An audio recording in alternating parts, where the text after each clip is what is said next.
اعوذ باللہ من الشیطان الرجیم بسم اللہ الرحمن الرحیم الف لام را تلک آیات الکتاب الحکیم اکان للناس عجبا ان اوحینا الی رجل منہم ان انذر الناس وبشر الذین آمنوا ان لهم قدم صدق عند ربهم قال الکافرون ان ھذا لساحر مبین ان ربکم اللہ الذی خلق السماوات والارض فی ستۃ ایام ثم استوی علی العرش یدبر الامر ما من شفیع الا من بعد اذنہ ذالکم اللہ ربکم فاعبدوہ افلا تذکرون الیہ مرجعکم جمیعا وعد اللہ حقا انہ یبدأ الخلق ثم یعیدہ لیجزی الذین آمنوا وعملوا الصالحات بالقسط والذین کفروا لهم شراب من حمیم وعذاب علیم بما كانوا یکفرون هو الذی جعل الشمس ضیاء والقمر نورا وقدرہ منازل لتعلموا عدد السنین والحساب ما خلق اللہ ذلک الا بالحق یفصل الآیات لقوم یعلمون ان فی اختلاف اللیل والنہار وما خلق اللہ فی السماوات والارض لآیات لقوم یتقون ان الذین لا یرجون لقاءنا ورضوا بالحیاۃ الدنیا واطمأنوا بها والذین هم عن آیاتنا غافلون اولئک مأواہم النار بما كانوا یکسبون ان الذین آمنوا وعملوا الصالحات یہدیہم ربہم بایمانہم تجری من تحتہا الانہار فی جنات النعیم دعواہم فیہا سبحانک اللہم وتحیتہم فیہا سلام وآخر دعواہم ان الحمد للہ رب العالمین۔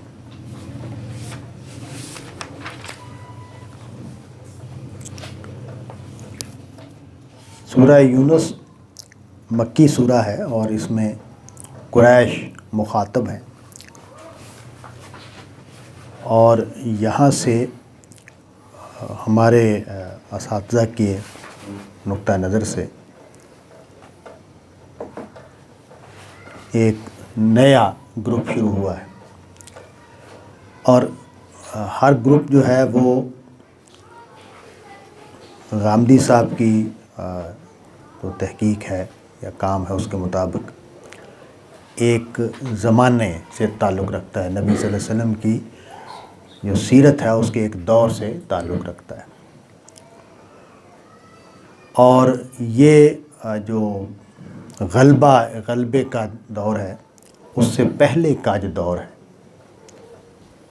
جس میں اتمام حجت ہو رہا ہے اور جس میں سوالوں کے اعتراضات کے جواب دیے جا رہے ہیں، اور آخری مراحل گویا دعوت کے اس زمانے کا اس سے تعلق ہے ان صورتوں کا۔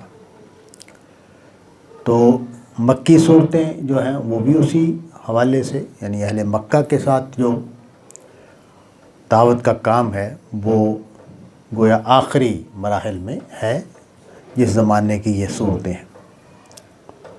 تو ایک نقطہ نظر یہ ہے ان صورتوں کے حوالے سے۔ ظاہر ہے اس میں جو دلیل ہے وہ خود صورتوں میں آنے والے مباحث ہیں، اٹھنے والے سوالات کے جوابات ہیں، یعنی ان لوگوں کے نقطہ نظر سے سورہ کے اندر کی داخلی شہادتیں فیصلہ کن ہیں، اور اس میں ان روایات کی بہت زیادہ اہمیت نہیں ہے جو شان نزول کے حوالے سے ہماری کتابوں میں، حدیث کی کتابوں میں، سیرت کی تفسیر کی کتابوں میں تفسیر کی کتابوں میں موجود ہے۔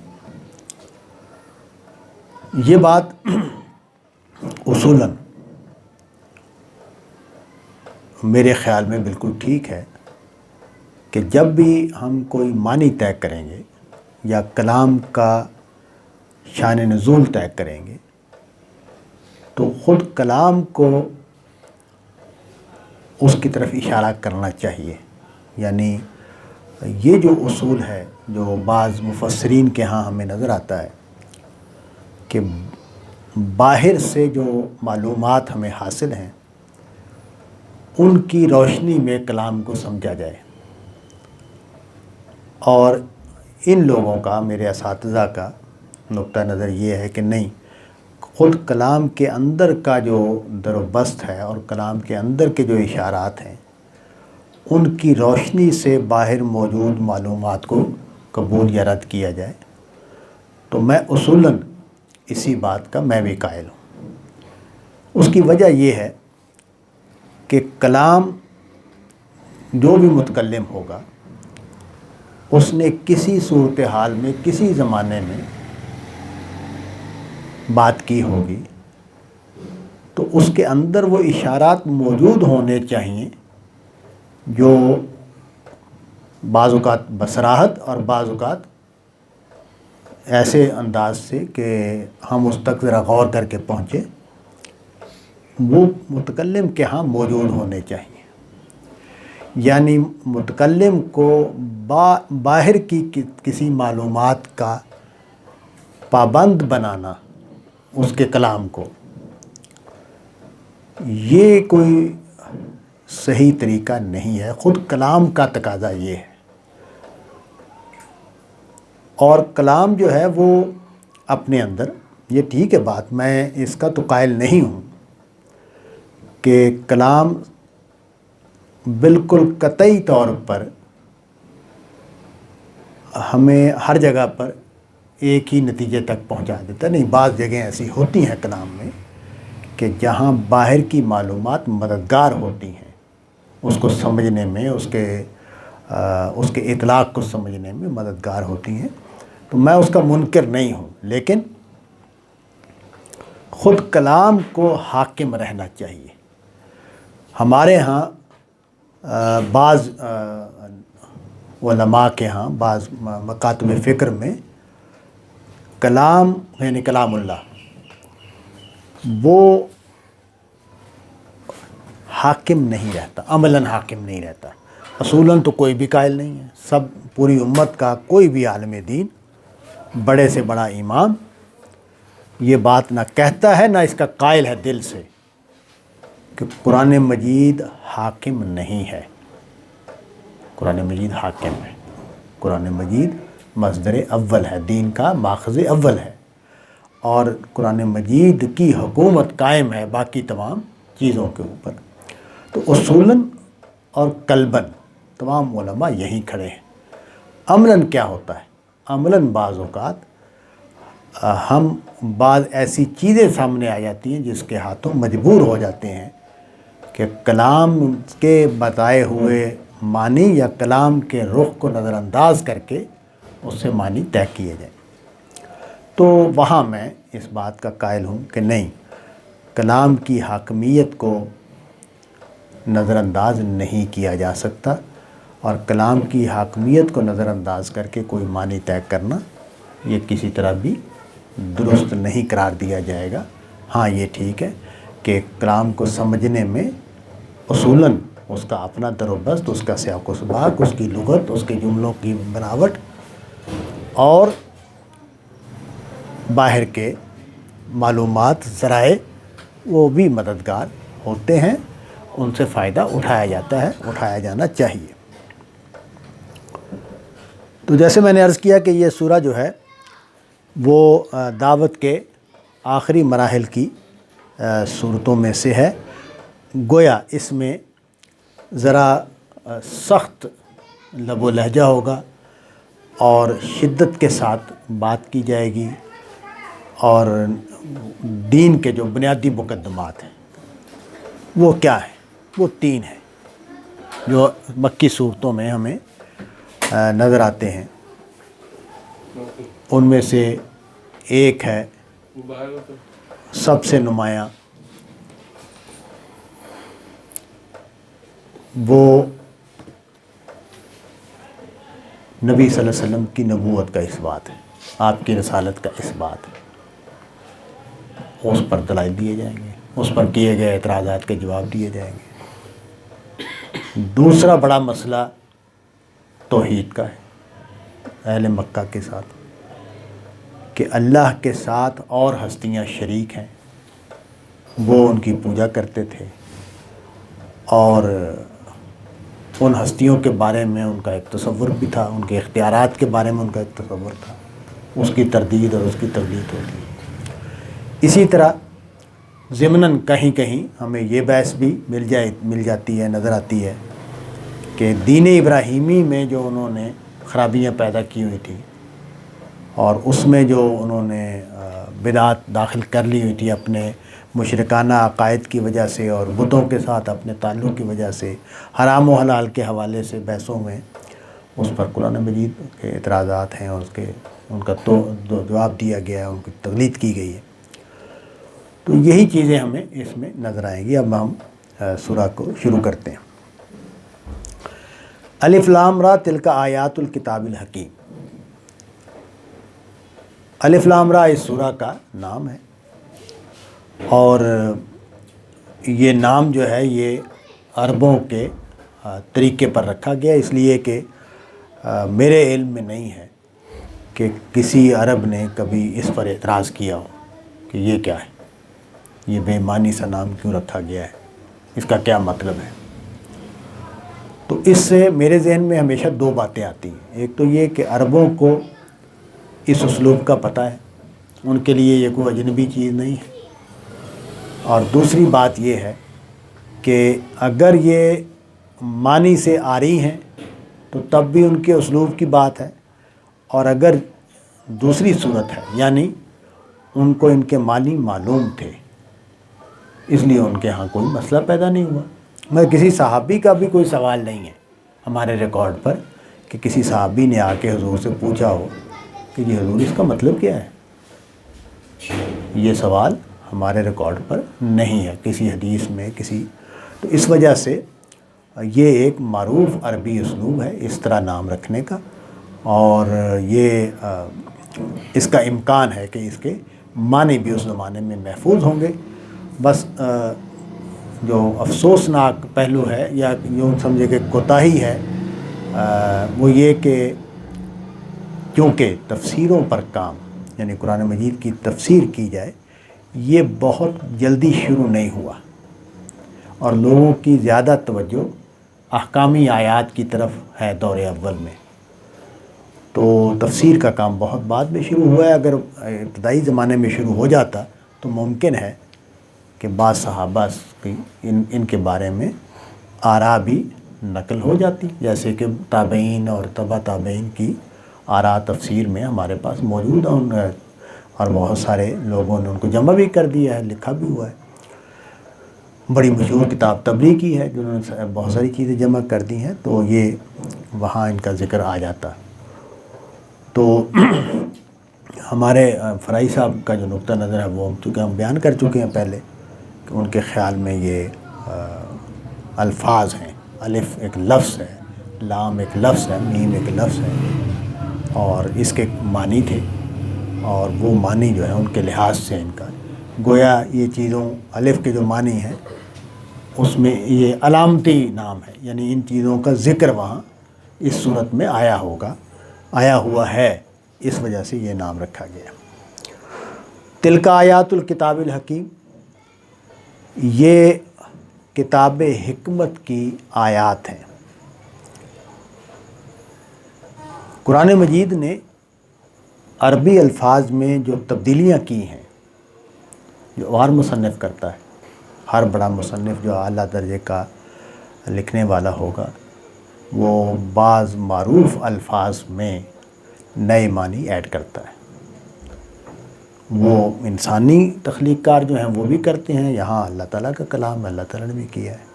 تو آیت کا لفظ ویسے تو نشانی کے معنوں میں ہے، لیکن قرآن مجید نے مستقل طور پر اپنے جملوں کے لیے اس لفظ کو اختیار کیا، گویا ایک نئے معنی اس میں ایڈ کر دیے ہیں، اور اس سے ایک اشارہ بھی دے دیا ہے کہ میرا کلام، میرے کلام کا ہر جز میری نشانی، یعنی اس میں ایک بلاغت بھی ہے اس لفظ کو اختیار کرنے میں۔ اس میں یہ معنی اب ہماری امت میں ہم قرآن مجید کے جملوں کی بات کریں گے تو ہم آیت کہیں گے، یعنی یہ لفظ قرآن مجید کے جملوں کے لیے اب عام استعمال ہوتا ہے۔ انگریزی میں اس کا ترجمہ ورس کیا جاتا ہے، تو ورس تو شعر کی لائن کو کہتے ہیں، تو وہ ادبی کلام یا اس طرح کی چیز جو ہے، آیت کا لفظ زیادہ بڑا لفظ ہے میرے خیال میں۔ کتاب حکیم، حکمت والی کتاب، تو حکمت جو ہے وہ اصل میں انسان جو ہے وہ صاحب شعور ہستی ہے، یعنی انسان جو ہے وہ حیوان محض نہیں ہے، اس کو ایک امتیازی صفت دی گئی ہے کہ وہ ایک شعور لے کر پیدا ہوا ہے، جس کو پرانے لوگ فطرت کے لفظ سے بیان کرتے ہیں۔ قرآن مجید نے بھی اس کے لیے فطرت کا لفظ استعمال کیا ہے۔ اور اصل میں انسان کا امتیاز یہ ہے کہ وہ چیزوں پر غور و فکر کرتا ہے، وہ اپنے لیے ایک آئیڈیالوجی بناتا ہے، کریٹ کر لیتا ہے۔ تو قرآن مجید جو ہے وہ، قرآن مجید نے اس لفظ کو نہیں اختیار کیا ہے، نظریے کے لفظ کو یا آئیڈیا کے لفظ کو، کوئی لفظ تو اختیار کیا جا سکتا تھا، جیسے عربی ہی کے لفظ سے نظریے کا لفظ ہم نے بنایا ہے۔ قرآن مجید نے حکمت کا لفظ اختیار کیا ہے، دین کا لفظ اختیار کیا ہے۔ تو اس کا مطلب یہ ہے کہ قرآن مجید یہ کہتا ہے، یعنی قرآن مجید کے میں اللہ تعالیٰ نے اس بات کی طرف اشارہ کیا ہے کہ میں نے جو انسان کے اندر اخلاقی شعور رکھا ہے وہ اصل میں انسان کا امتیاز ہے، اور یہ جو کتاب ہے یہ اسی کی ہدایت کے لیے ہے، اس لیے اس کو کتاب حکمت کہا گیا، حکمت والی کتاب کہا گیا، کہ جو انسان کو اللہ تعالیٰ نے دانائی دی ہے۔ حکمت کا مطلب دانائی ہے نا، تو انسان کو جو دانائی دی ہے وہ دانائی ہے کیا؟ وہ اس کا اخلاقی شعور ہے۔ اور یہ جو کتاب ہے وہ انسان کے اسی وصف کو مخاطب کرتی ہے، یعنی انسان کے اسی امتیازی وصف کو مخاطب بناتی ہے، اس لیے اس کو کتاب حکیم کہا گیا، حکمت والی کتاب کہا گیا۔ اکان للناس عجبا ان اوحینا الی رجل منہم، کیا لوگوں کے لیے یہی بات باعث حیرانی ہے کہ ہم نے ان میں سے ایک آدمی پر وحی کی ہے؟ یہ قرآن مجید نے عربوں کی جو حالت ہے، خاص طور پر قریش کی، کہ وہ حضور صلی اللہ علیہ وسلم کو رسول اللہ کے طور پر قبول نہیں کر پا رہے، اور ان کے نزدیک خدا کی نمائندگی کسی الوہی ہستی کو کرنی چاہیے، کسی فرشتے کو کرنی چاہیے، اور یہ اس طرح کے وہ اعتراضات بھی کر رہے تھے۔ اب قرآن مجید نے یہ جو اعتراض ہے کئی جگہوں پر زیر بحث آیا ہے، اور یہ بات واضح کی ہے کہ انسان کی رہنمائی کے لیے انسان ہی موضوع ہے، انسان ہی کو منتخب کیا جاتا ہے۔ اچھا، مزے کی بات یہ ہے کہ چونکہ یہ مضمون قرآن مجید میں بہت زیر بحث آیا ہے اور کئی جگہوں پر زیر بحث آیا ہے، یہ اعتراض بار بار ریپیٹ ہوا ہے، اور اللہ تعالیٰ نے اس کا قرآن مجید میں جواب دیا ہے، بار بار جواب دیا ہے مختلف اسالیب میں۔ اس کے باوجود جو مشکل مسیحیوں کو پیش آئی ہے حضرت مسیح علیہ السلام کے حوالے سے، وہی ہمیں پیش آئی ہے۔ مسیح علیہ السلام جس طرح کی ہستی ہیں، تو مسیحیوں کے لیے یہ ماننا مشکل ہو گیا کہ وہ انسان تھے۔ ان کا جس طرح کا ان کے معجزات ان سے صادر ہو رہے ہیں، جس طرح ان کا رہن سہن ہے، جس طرح ان کی زندگی ہے، جس طرح کا وہ پاکیزہ نفس ہیں، تو وہ لگتا ہی نہیں ہے کہ یہ کوئی انسان اس طرح کا ہو سکتا ہے۔ تو انہوں نے آگے بڑھے اور خدا کا بیٹا مان لیا ان کو، اور وہ بات چل گئی۔ یعنی یہ بات تو کسی ایک عالمی دین نے کہی ان کے، لیکن بات چل گئی۔ تو ہمارے ہاں بھی جب یہ بات کہی گئی رسول اللہ کے بارے میں کہ رسول اللہ نور تھے، تو بات چل گئی، ایک بڑے طبقے نے اس کو اختیار کر لیا۔ اگرچہ ہمارے ہاں یہ ایک پہلو ہے کہ چونکہ قرآن مجید محفوظ ہے، اس وجہ سے پوری امت میں وہ چیز نہیں مانی جاتی۔ ایک طبقہ اور ایک بڑا طبقہ موجود رہتا ہے کہ جو اس طرح کی غلو والی باتوں کو تنقید کرتا ہے اور نہیں مانتا، اور وہ اپنے قرآن مجید کے متن ہی کو پیش کرتا ہے۔ لیکن عربوں کا یہ مسئلہ یہ نہیں ہے۔ عربوں کا مسئلہ یہ ہے کہ خدا کی طرف سے کسی ہستی کا آنا یہ کیسے ہو سکتا ہے کہ وہ انسان ہو۔ اس کا ایک سبب شاید یہ بھی ہو کہ ان کے ہاں حضرت اسماعیل علیہ السلام کے بعد کوئی نبی آئے نہیں۔ ایک لمبا عرصہ کئی صدیاں گزر گئیں کہ وہ ہدایت سے، یعنی الہامی ہدایت سے کبھی بھی بہرہ مند نہیں ہوئے۔ تو اور میرا نہیں خیال ممکن ہے اس کا کوئی بیان ہو کہ حضرت اسماعیل اور حضرت ابراہیم کے بارے میں ان کا یہ تصور ہو کہ وہ کوئی نبی تھے یا اس طرح کی کوئی بات ان کے ہاں ہو۔ ممکن ہے یہ تصور ہو، لیکن بظاہر یہ لگتا ہے کہ وہ نبوت کے تصور سے کوئی زیادہ ان کا واسطہ نہیں تھا۔ اب جب حضور نے کہا کہ میں خدا کا رسول ہوں اور میرے اوپر وحی آتی ہے اور میں تمہاری ہدایت کے لیے مقرر کیا گیا ہوں، تو کئی طرح کے اعتراضات ہیں جو ان کے ہاں سے پیدا ہوئے۔ تو قرآن مجید نے اس کو حیرانی کے لفظ سے بیان کیا ہے یہاں اس آیت میں، اکان للناس عجبا، کیا لوگوں کے لیے یہ حیرانی ہے، حیرانی کی بات ہے کہ انہی میں کا ایک آدمی جو ہے اس پر ہم نے وحی کی۔ تو مطلب یہ کہ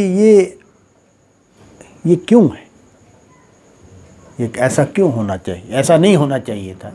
یہ کوئی حیرانی کی بات نہیں ہے، ہم انسانوں ہی کو رہنما بناتے رہے ہیں، انہی کے ذریعے سے رہنمائی کا بندوبست کرتے رہے ہیں، ہدایت کا بندوبست کرتے رہے ہیں۔ اور وہ کام کیا کرتا ہے، انذر الناس، لوگوں کو خبردار کرے۔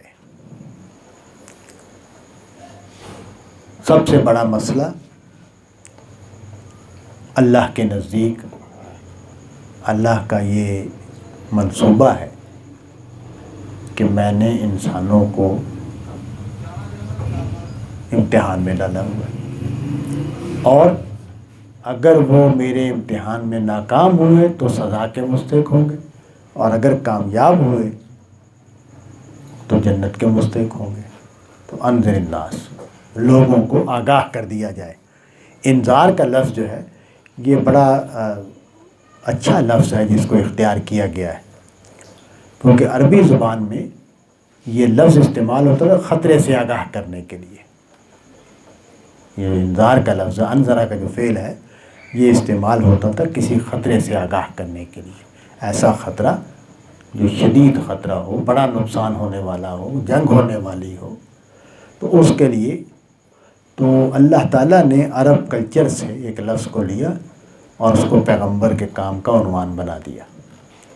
اور وہ خطرہ کیا ہے؟ وہ خطرہ ہے آخرت کا انجام، یعنی لوگوں کو یہ بتا دیا جائے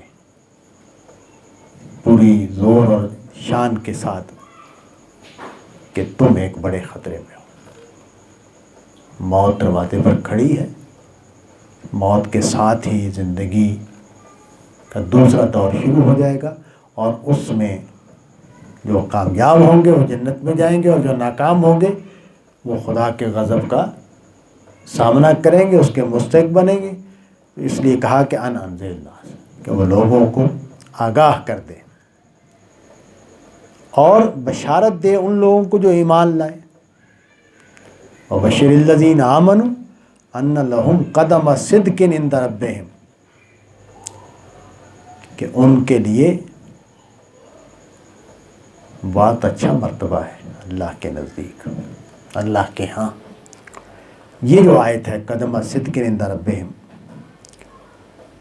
صدق کا لفظ قرآن مجید میں اس معنی میں بہت استعمال ہوا ہے، اس معنی میں یہاں آیا ہے، یعنی استحکام، کامیابی، استقلال، خطروں سے محفوظ ہونا۔ اور یہاں اللہ کے ہاں ایک بڑا مقام ہے، قدم کا لفظ جو ہے وہ استعمال ہوا ہے یعنی مقام کے معنوں میں۔ اور اللہ کے ہاں یعنی جو اہل ایمان ہیں وہ اللہ کے مقبول بندے ہوں گے۔ قدم صدق عند ربہم یعنی وہ اللہ مقبول بارگاہ ہوں گے، ان کو اللہ اپنی بارگاہ میں جگہ دے گا۔ وہ ابلیس نے جب سجدہ کرنے سے انکار کیا تو اس کو نکالا گیا، تو وہاں یہ بات ہے قرآن مجید میں کہ یہاں رہ کر تم یہ نہیں کر سکتے کہ تم میری نافرمانی کرو۔ تو گویا وہ جو مقبول بارگاہ ہونا ہے یا بارگاہ میں ہونا ہے اس کی نفی ہو گئی، اسی لیے اس کو رجیم کہا گیا، دھتکار دیا گیا، نکال دیا گیا۔ تو یہ جو مقامہ صدق عند ربہم ہے، اس کا مطلب یہ ہوا کہ اہل ایمان کو یہ سرفرازی حاصل ہوگی کہ وہ خدا کے ہاں مقام پائیں گے، وہ جوار خدا میں رہیں گے، وہاں خدا کے ساتھ ہوں گے، خدا کے گھر میں گویا ہوں گے۔ تو قدم صدق عند ربہم، اس کی نوعیت کیا ہوگی؟ ظاہر ہے یہ ایک حال یا کیف یا وہاں کا جو ماحول ہے اس کو بیان کرنے کے اسالیب ہیں۔ اس کی حقیقت تو ہمیں ظاہر ہے ہم جب وہاں جائیں گے، جنت میں پہنچیں گے، اللہ تعالی ہمیں توفیق دے کہ ہم اس کے اہل قرار پائیں، تو پھر ہم اس کو حقیقی طور پر سمجھیں گے کہ یہ قدم صدق عند ربہم کی اصل صورت کیا ہے۔ قال الکافرون ان ھذا لساحر مبین۔ ایک تو اعتراض یہ ہے کہ یہ انسان کیوں ہمارا خدا نے منتخب کیا ہے، اور دوسرا مسئلہ یہ ہے کہ یہ ساحر ہے، اور یہاں جو لفظ استعمال کیا ہے مبین ساحر ہے، یعنی کھلا جادوگر، بالکل واضح ہے، اس کے جادوگر ہونے میں کوئی شک ہی نہیں ہے۔ تو اس کا مطلب کیا ہوا کہ نبی صلی اللہ علیہ وسلم کی، اور یہ بات یہ بتاتی ہے ساحر المبین کا کہ نبی صلی اللہ علیہ وسلم کے اثرات بہت زیادہ ہو چکے ہیں، لوگ بہت زیادہ متاثر ہو چکے ہیں، اس وجہ سے یہ ساحر المبین کا لفظ استعمال ہوا کہ جو بھی اس کے پاس جاتا ہے وہ متاثر ہو جاتا ہے، وہ اس کی بات کو مان لیتا ہے۔ اور گویا اچھا یہ جو لفظ ہوتے ہیں، یہ میں پہلے بھی عرض کرتا رہتا ہوں کہ ہمارے ہاں بھی اور ہمیشہ سے ہر انسان بہت سیانی ہے، اللہ نے بڑی عقل دی، صلاحیت دی ہے نا انسان کو، تو کسی بھی صورتحال سے نمٹنے کے لیے کئی چالیں چلی جاتی ہیں، ان میں سے ایک چال لفاظی ہے کہ آپ کوئی لفظ دے دیں تو ساری صورتحال کے معنی بدل جاتے ہیں۔ ہمارے ہاں بھی جو فنکار لوگ ہوتے ہیں، چالاک لوگ ہوتے ہیں، ہوشیار لوگ ہوتے ہیں، وہ یہی کام کرتے ہیں کہ کوئی بھی جو لفظ ہے وہ دے دیا اور بات کی تاثیر ہی بدل گئی، بات کے اثرات ہی بدل گئے۔ تو ان میں سے ایک چیز یہ ہے کہ یہ کھلا جادوگر ہے، مطلب یہ ہے کہ یہ بھائی کوئی حقیقت کا مسئلہ نہیں ہے، یہ تم لوگ جو اس کی باتوں میں آ رہے ہو، اس کی وجہ یہ نہیں ہے کہ تم نے حق کو پہچان لیا اور حق کو قبول کر لیا ہے، اس کی وجہ یہ ہے کہ اس بندے کے پاس کچھ اندیکھی طاقتیں ہیں جن سے یہ لوگوں کو متاثر کرتا ہے، اور اس کے نتیجے میں لوگ اس کی باتوں کو ماننے لگ جاتے ہیں۔ یہ کوئی بہت عقل کی باتیں نہیں ہیں، کوئی بہت صحیح باتیں نہیں ہیں جو تم لوگ مان رہے ہو۔ صحیح بات تو وہی ہے جو ہمارے آباء و اجداد کا مذہب ہے، اصل حق تو وہی ہے، لیکن جو لوگ متاثر ہو رہے ہیں ان کو ہم بتا رہے ہیں کہ یہ جادوئی شخصیت ہے، اس کے پاس کوئی جادوئی طاقتیں ہیں جس کے نتیجے میں یہ لوگوں کو متاثر کر رہا ہے۔ تو تمہید صورت کی شروع کرنے کے لیے بات یہاں سے شروع کی کہ حضور پر جو اعتراضات ہو رہے ہیں وہ کیا ہیں، اور ایک نقطے کو واضح کر دیا کہ یہ پیغمبر جو ہے اس کا کام صرف لوگوں کو حق سے آگاہ کرنا ہے، اس بڑے خطرے سے آگاہ کرنا ہے جس میں تمام انسان پڑے ہوئے ہیں، اور اس کی آگاہی دینی ہے، خدا کا راستہ بتانا ہے۔ اس کا اصل کام یہ ہے، اور یہ جو اعتراضات کر رہے ہیں یہ غیر حقیقی ہے۔ اس کے بعد خدا کیا ہے، خدا کی شان کیا ہے، اس مضمون کو لیا ہے۔ تمہارا پروردگار ان ربکم اللہ، تمہارا مالک تو اللہ ہے۔ اب اللہ کا لفظ عربوں کے لیے واضح تھا اس میں، لیکن یہاں جو بات کہی ہے وہ یہ کہ تمہارا مالک اللہ ہے، کیونکہ انسانوں کا جو پرابلم ہے وہ تخلیق کائنات میں نہیں ہے۔ یہ موجودہ زمانے کا مسئلہ ہے کہ تخلیق کائنات کا مسئلہ بھی ایک سوال کے تحت آ گیا ہے۔ جو نبی صلی اللہ علیہ وسلم کا زمانہ ہے اس میں تخلیق کائنات میں کوئی پرابلم نہیں ہے، اللہ ہے، خالق کائنات اللہ ہے۔ آگے مسئلے کہ یہ دنیا کا نظام ہے، یہ انسانوں کے معاملات ہیں، یہ کیسے چلائے جا رہے ہیں، اس میں اختیارات کس کے پاس ہیں، کون ہے جو فیصلے کر رہا ہے، رزق کون فیصلے کون کرتا ہے، فلاں موسم کیسے تبدیل ہوتے ہیں، بارشیں کیسے آتی ہیں، بہار کیسے آتی ہے، وغیرہ وغیرہ۔ تو اب اس کو قرآن مجید نے کہا کہ اللہ ہی تمہارا رب ہے، یعنی کوئی اور نہیں ہے مالک کائنات۔ یہاں اختیار کی بات ہو رہی ہے، تخلیق الجھن کا مسئلہ نہیں ہے، مسئلہ اختیار ہے۔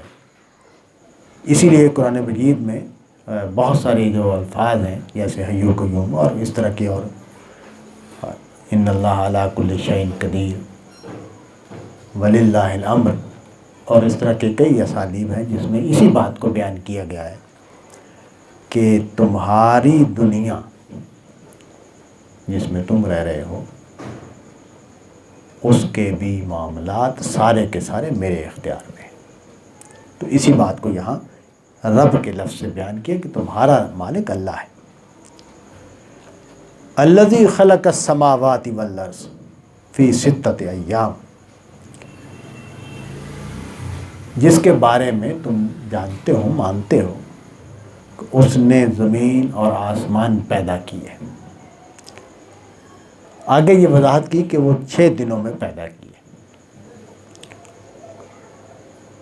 یعنی بڑے اہتمام سے پیدا کیے، اس میں کئی مراحل گزرے ہیں جن کو 6 کے لفظ سے بیان کیا۔ ظاہر ہے یہ جو انفارمیشن ہے، اطلاع ہے، اس کی تفصیل کیا ہے ہمیں نہیں معلوم۔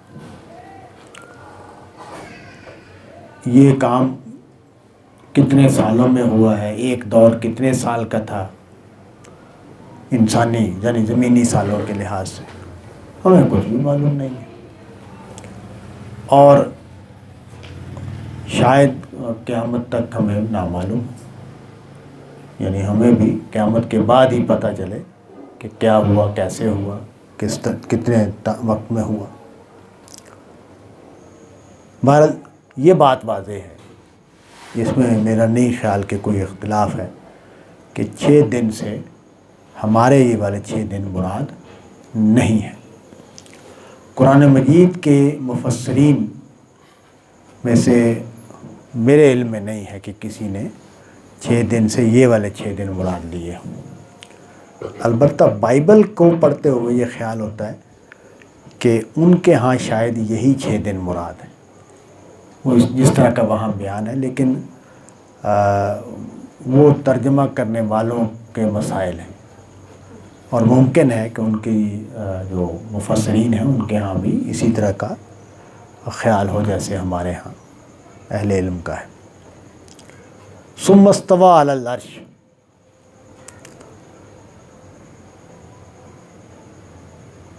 پھر وہ عرش پر مستوی ہوا، یعنی اس نے زمام اقتدار سنبھال لی۔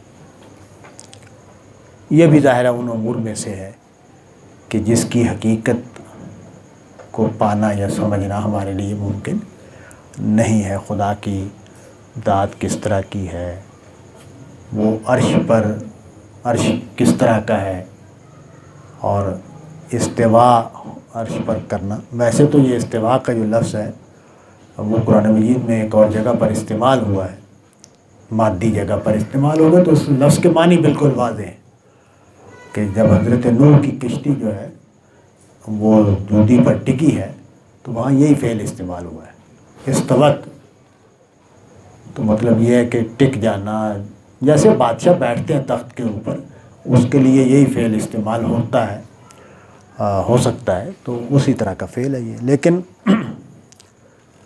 اصل بات بتانا یہ پیش نظر ہے جو آگے واضح کر دی، یدبر الامر، وہ تدبیر امور کر رہا ہے۔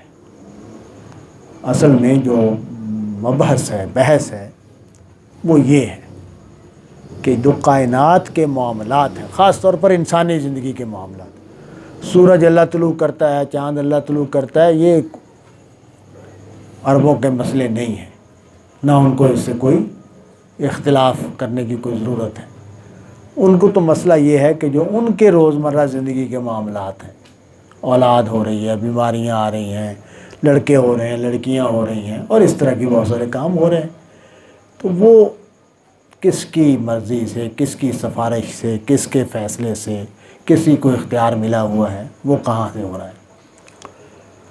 تو وہاں ہمارے یہاں دیکھیں نا، وہ جب بھی مجھے یاد آتا ہے، ابھی یاد آ گیا واقعہ کہ ایک عورت پہنچی یا مرد پہنچا عبد القادر جیلانی کے پاس، اس کا کوئی عزیز فوت ہو گیا تھا، تو انہوں نے کہا جی میں آپ کچھ کریں، تو حضرت عبد القادر جیلانی نے ہاتھ بڑھایا اور اسرائیل کا جو تھیلا تھا جس میں روحیں ڈال کے لے جا رہا تھا، وہ پکڑا اور کھینچا، تو روحیں ساری گر گئی اور سارے لوگ زندہ ہو گئے، تو وہ اس کا بندہ بھی زندہ ہو گیا جو عزیز تھا اس کا۔ تو اب اس سے کیا مطلب بنا کہ یہ اتنی بڑی طاقتور ہستی ہے کہ خدا نے جو فیصلہ نافذ کیا تو اس کو توڑ دیا۔ تو یہ یعنی اسی طرح کی باتیں ہوتی ہیں جس سے پھر آگے بڑھ کے شرک، اور اس کے جب کوئی سننے والا، واقعہ سننے والا مان لے گا کہ یہ سچا واقعہ ہے، تو اس کے کیا تاثرات ہوں گے عبد القادر جیلانی کے بارے میں۔ وہ یہ سمجھے گا جو بندہ اسرائیل سے تھیلا چھین سکتا ہے۔ اب اس میں دیکھیں نا، ساری کہانی جو ہے بڑی دلچسپ ہے کہ حضرت اسرائیل کے پاس تھیلا ہوتا ہے، تھیلے میں روحیں ڈالی ہوتی ہیں، تو مطلب یہ ہے کہ یہ کس نے بتایا یہ ساری بات جو ہے یہ۔ لیکن میں تو اس نقطے کو بیان کرنا چاہ رہا تھا کہ شرک جو ہے وہ اس کے بغیر پیدا ہی نہیں ہو سکتا کہ جب تک اس طرح کی کہانیاں موجود نہ ہوں، اس طرح کے قصے موجود نہ ہوں، انہی سے پھر شرک کو غذا ملتی ہے۔ تو اس کو توڑا کہ تدبیر امور خود اللہ کر رہا ہے، سارے فیصلے۔ اس لیے دیکھیں کہ فرشتوں کے بارے میں قرآن مجید نے اس کو واضح کیا کہ ان کو جو حکم دیا جاتا ہے وہی کرتے ہیں، اور کسی میں چیز میں بھی وہ اپنی مرضی، اپنے ارادے کو شامل نہیں کرتے، جو فیصلہ ہوتا ہے اسی کو نافذ کرتے ہیں۔ حضرت جبریل جیسے فرشتے نے حضرت محمد صلی اللہ علیہ وسلم یہ کہا کہ ہم اپنی مرضی سے نہیں آ سکتے، ہمیں جب پیغام دیا جاتا ہے ہم اسی وقت آتے ہیں۔ تو یہ بات جو ہے اس کو واضح جگہ جگہ قرآن مجید میں کئی اسالیب میں واضح کیا ہے کہ یدبر الامر، وہ فیصلہ کرتا ہے، وہی حکم نافذ کرتا ہے۔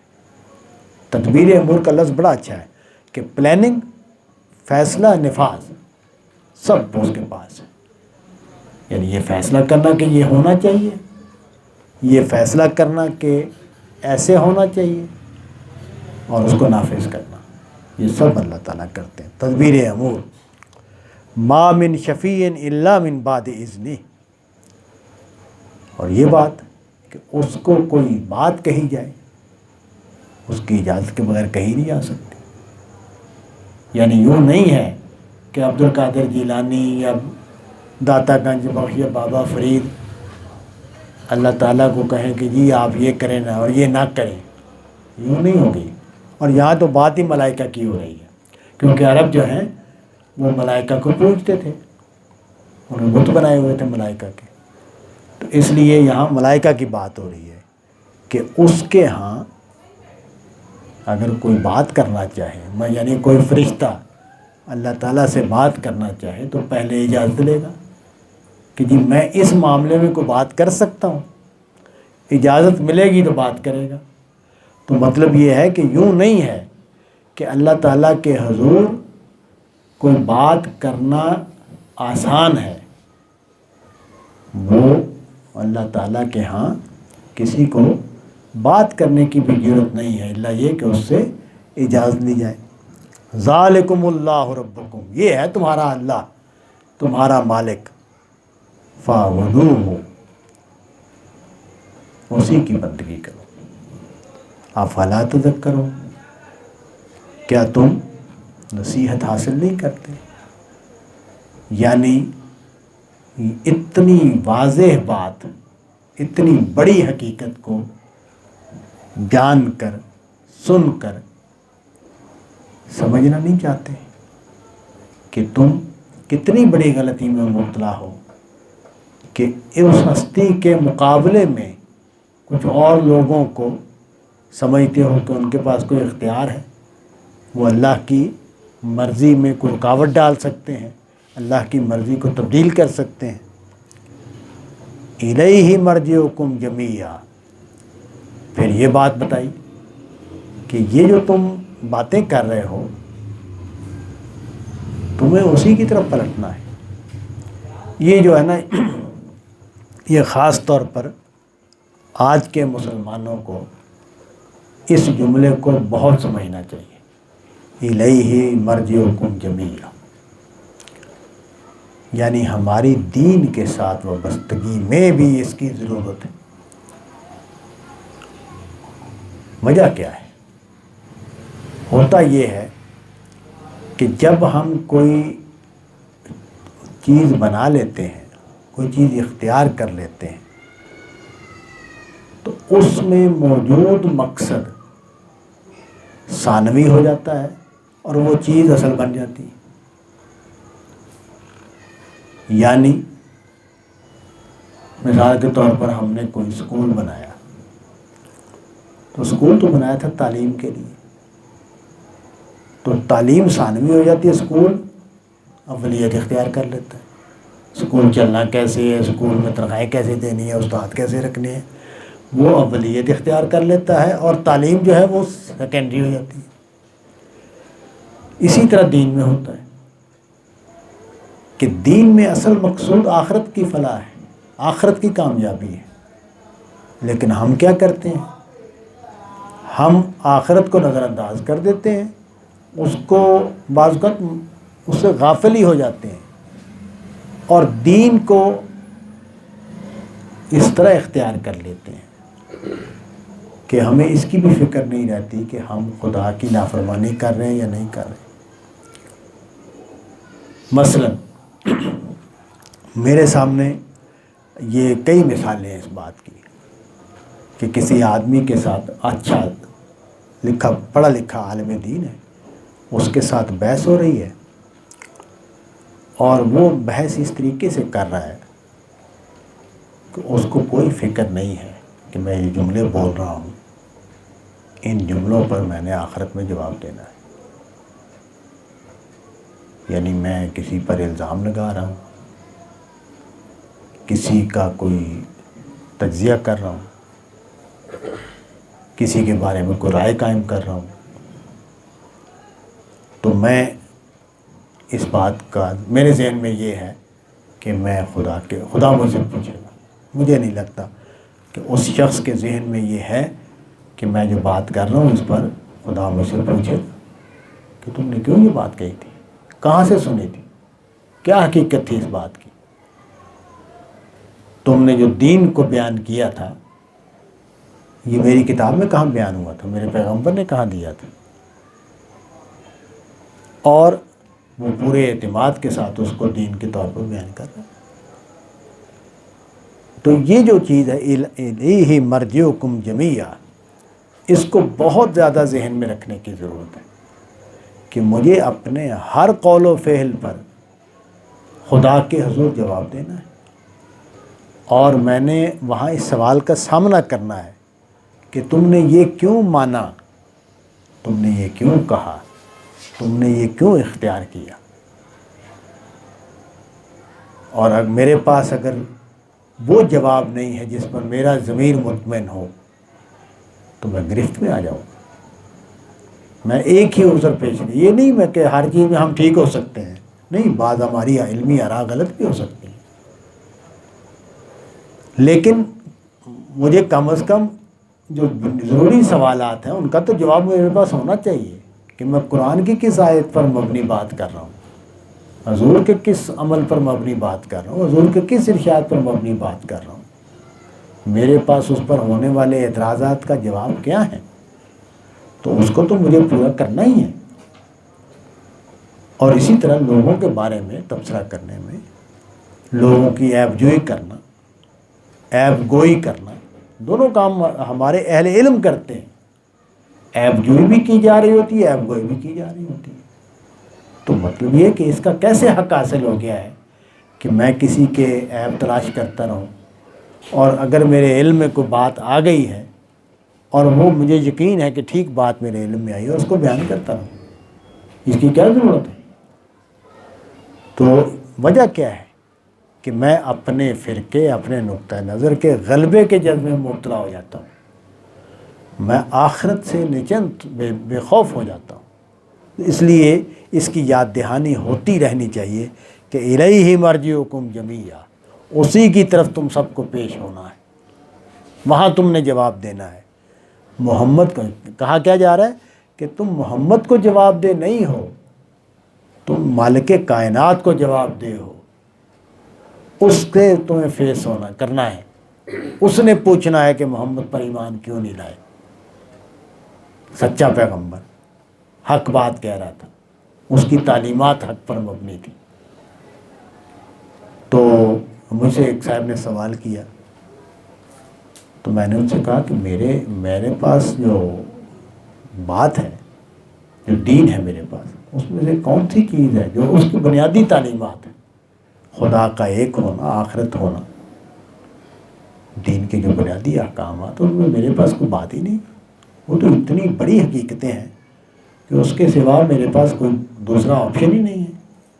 تو باقی رہ گئی کوئی جزوی چیزیں ہیں، کوئی علمی چیزیں ہیں، کوئی سائنسی چیزیں ہیں، وہ نہیں سمجھ میں آ رہی تو نہیں سمجھ میں آ رہی. میں کون سا دعویٰ کیا ہوں کہ میری ساری باتیں میری سمجھ میں آ رہی، لیکن ان کی بنیاد پر میں اصل حقیقت کا کیسے انکار کر سکتا ہوں، ان سے کیسے بھاگ سکتا ہوں. یعنی بے حیائی نہ کرو، سچ بولو، وعدہ پورا کرو، اللہ کو ایک مانو. یہ ان میں سے کون سی چیز ہے کہ جس میں میں کوئی دوسری بات کرنے کا میرے پاس موقع ہے. اِنَّهُ يَبْدَأُ الْخَلْقَ ثُمَّ يُعِيدُهُ، وہی ہستی ہے جس نے کائنات کو تخلیق کیا، پہلی بار بنایا، پھر وہ اس کو دہرائے گا.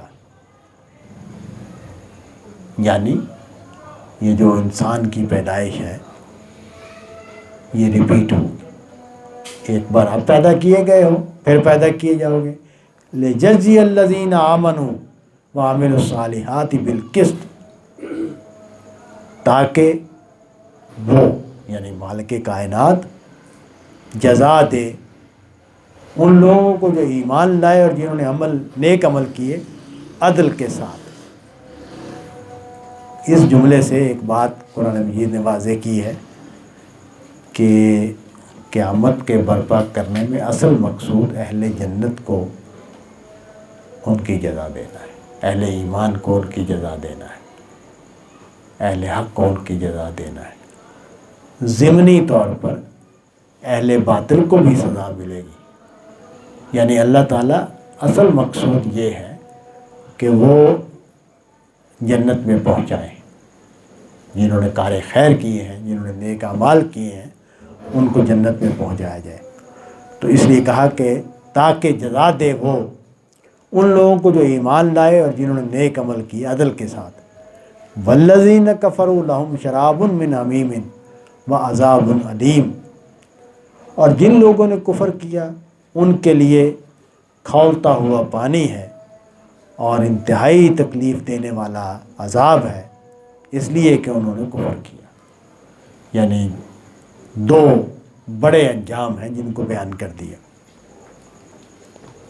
هو الذی جعل الشمس ضیاء والقمر نورا وقدرہ منازل لتعلموا عدد السنین والحساب ما خلق اللہ ذلک الا بالحق یفصل الآیات لقوم یعلمون۔ اللہ ہی کی ذات ہے جس نے سورج کو روشنی بنایا اور چاند کو نور بنایا، اور چاند کی منزلیں طے کی تاکہ تم سالوں کا حساب رکھ سکو۔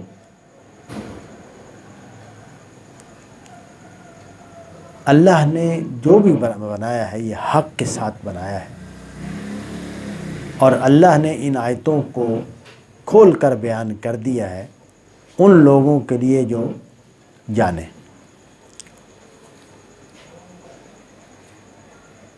تو مطلب یہ ہے کہ جس خالق نے اتنا اعلیٰ نظام بنایا ہے یہ اس کو واضح کیا۔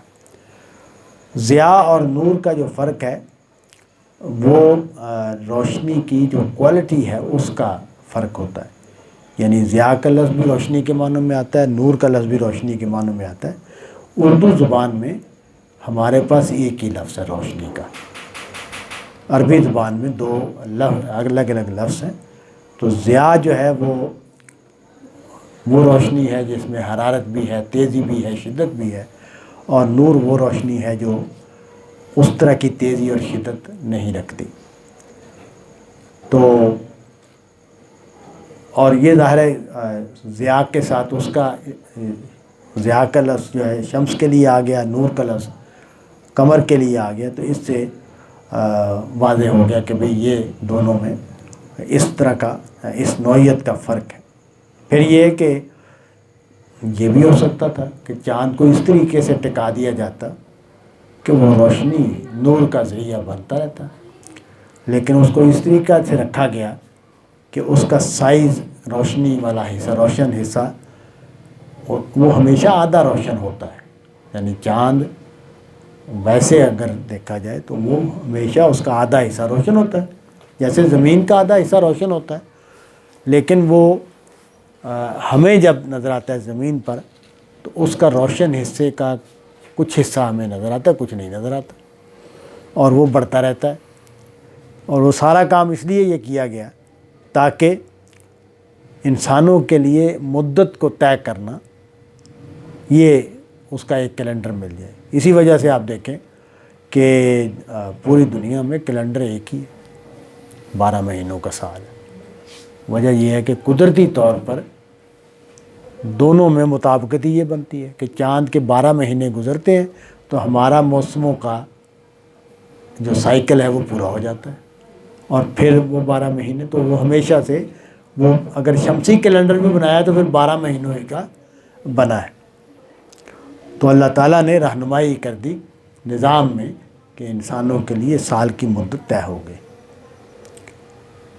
یہ جو کہا کہ اللہ تعالیٰ نے ہر چیز کو بالحق پیدا کیا ہے، تو اس کا مطلب یہ ہے کہ صرف تخلیق کا مظاہرہ نہیں ہوا۔ وہ خالق ہے، وہ جو چاہے تخلیق کر سکتا ہے، لیکن اس نے اس میں ایک مقصد رکھ دیا ہے، بامقصد کام کیا ہے۔ اس نے انسانوں کو اور ان کے لیے اس نظام کو اس لیے تخلیق کیا ہے کہ انسان اس نظام میں رہتے ہوئے اس امتحان میں سے گزرے جس کے لیے ان کو بنایا گیا اور اپنے انجام کو پہنچے۔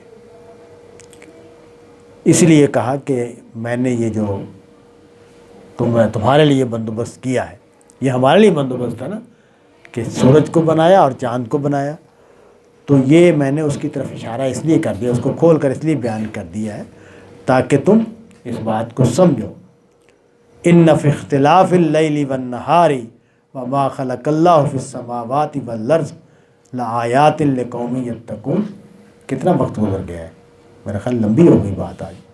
ٹھیک ہے، آپ اسے مکمل کر لیں۔ ٹھیک، تو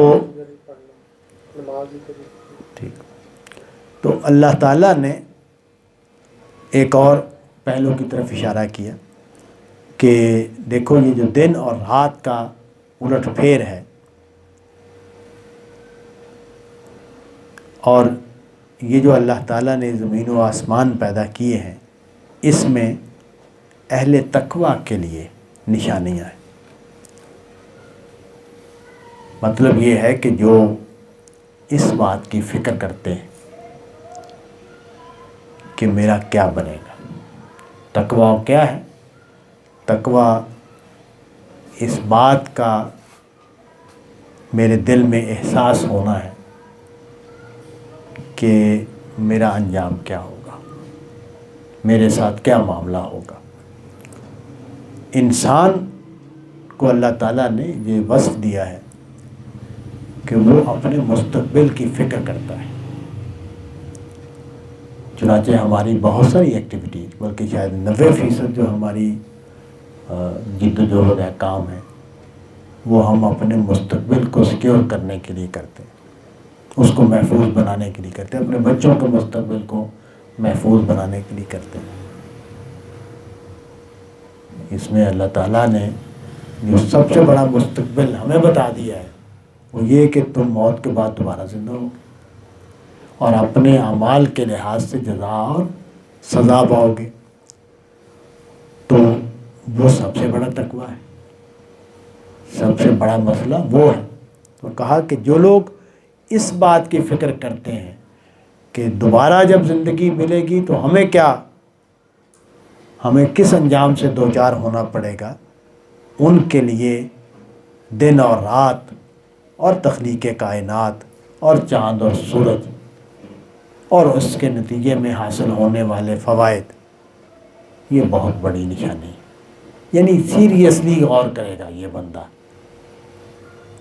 کیونکہ جو لاابالی پن ہے، لاابالی بڑا اچھا لفظ بنایا ہے، عربی کا جملہ ہے لاابالی، مجھے کوئی پرواہ نہیں۔ لاابالی عربی زبان کا جملہ ہے، مجھے کوئی پرواہ نہیں۔ تو یہ جو لاابالی پن ہے، مجھے کوئی پرواہ نہیں کا جو کیفیت ہے، حالت ہے، اس کے لیے کیا نشانی ہے اور اس کے لیے کیا چاند اور کیا سورج، وہ آنکھ اٹھا کر بھی نہیں دیکھے گا۔ لیکن جن کو فکر آخرت ہے، جن کو اللہ کے حضور پیشی کی فکر لگی ہوئی ہے، ان کے لیے یہ نشانیاں ہیں۔ ان الذین لا یرجون لقاءنا ورضوا بالحیات الدنیا واطمأنوا بها والذین هم عن آیاتنا غافلون۔ جو میں نے بات ابھی عرض کی وہ آگے واضح کر دی، جو اوپر تقویٰ کو میں نے بیان کیا اس کو واضح کر دیا کہ تقویٰ کیا ہے اور غیر تقویٰ کیا ہے۔ جو لوگ ہم سے ملاقات کی کوئی امید نہیں رکھتے، جن کے ذہن میں یہ امکان ہی نہیں ہے کہ ہم سے ملاقات ہونی ہے، اور وہ اس دنیا کی زندگی پر راضی ریجھ گئے یہ جو رضو کا لفظ ہے اس کے معنی بڑی حد تک ادا کر دیتا ہے اردو کا لفظ ریجھ جانا.